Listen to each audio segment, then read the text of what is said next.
I am going to be busting some myths about cesarean section. Stay with me.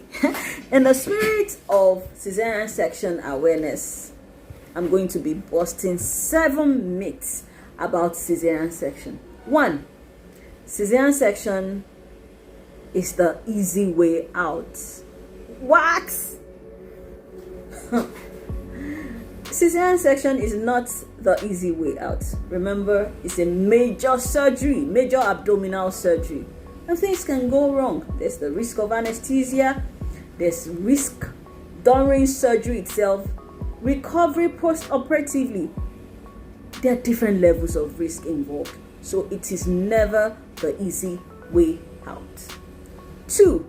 Those who deliver via cesarean section have not had a normal delivery. All those questions that people ask. How did you deliver? Is it normally or what the question you should ask yourself is, what's the definition of normal? Okay? Can you define normal? What's normal? What's abnormal? So that a child was delivered from the abdomen makes it abnormal. Please, let's just stop it. Okay? What is important is that there's a live mother, live baby, devoid of complications. That is what matters at the end of the day. And there's this thing about pain, which takes me to the next one, that those who have had cesarean section experience less pain. That's a jolly thing. Or that vaginal delivery has less pain, or do you want to call it vaginal delivery has less pain? That's not true. Cesarean section can come with pain also. Well, so for someone who has experienced labor before cesarean section, maybe the cesarean section was done as an emergency, of course, that person has experienced labor and at the same time experiencing cesarean section, the height of pain is going to be different from someone who did cesarean section electively. And the perspective of both is going to be different, okay? And of course, for someone who's had vaginal delivery, someone who didn't have any tear with episiotomy repair and all that, repair of tears and all that, would not feel the same pain as someone who had their tears or episiotomy repaired. See, it all depends. So with no one cap fits all. It can be painful, especially I'm talking about in the Nigerian context now, where not many women experience the use of epidural, to prevent pain during child delivery.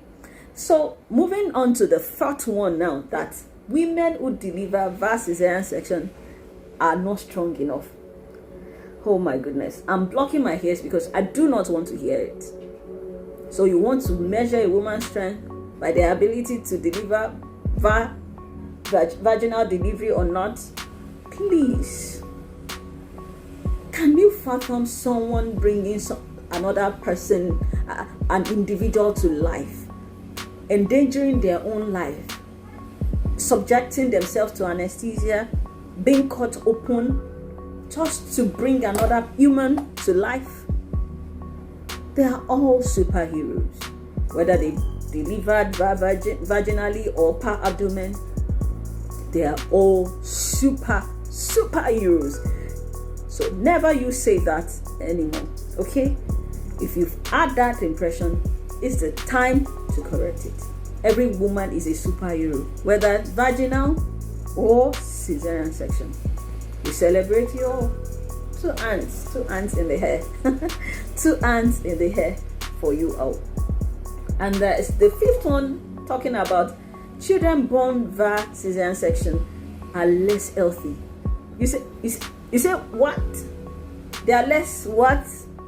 Well, to have it balanced, maybe the reason why people say that is because most cesarean sections done in this setting, they are done because there's something wrong. They are done as an emergency.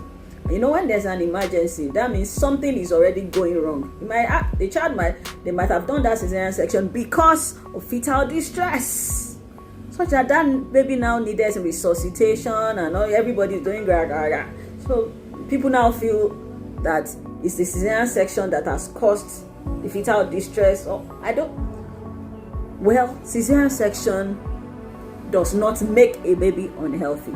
All right. In fact, if not done, the child might die.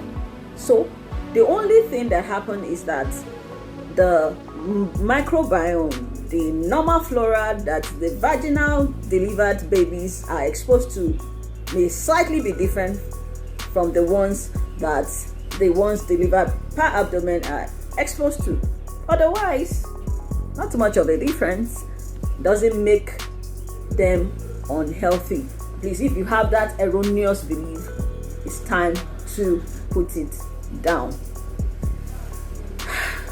Now, are you following me? What number am I?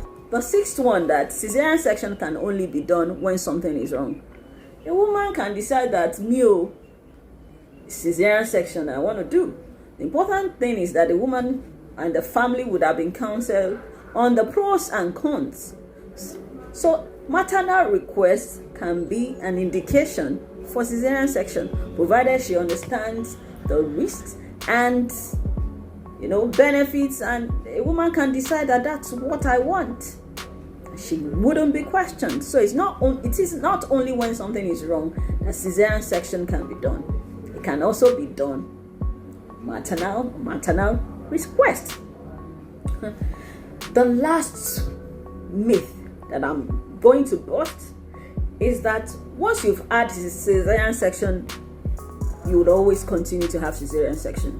No. Look at my mouth. No. There's something we call vaginal birth after cesarean section, provided the indication for the previous cesarean section isn't there now, or other indications that will warrant cesarean section. A woman can have vaginal birth after cesarean section, okay? But there are strict criteria to qualify for it, whether maternal criteria or fetal criteria that would determine whether VBAC is suitable for you or not. So there's nothing like you've had cesarean section before and you must always have cesarean section. The caveat is this: that applies only to one previous cesarean section. If you've had 2 previous cesarean sections, it would always be a cesarean section. One cesarean section does not mean cesarean section forever. But if you've had 2 back to back, 2 previous scars, it's going to always be a cesarean section. Dr. Dammiee is saying that what is most important is a live baby, live mother. Let us improve maternal and neonatal statistics by spreading this word that cesarean section doesn't mean a woman does not have strength, doesn't mean it is artificial, it doesn't mean that the baby is less healthy, and the likes. Late decisions can lead to loss of life of both mother and baby, and we do not want that. We want a live baby, live mother, devoid of complications. See you next time. God bless you. Dr. Dammiee here.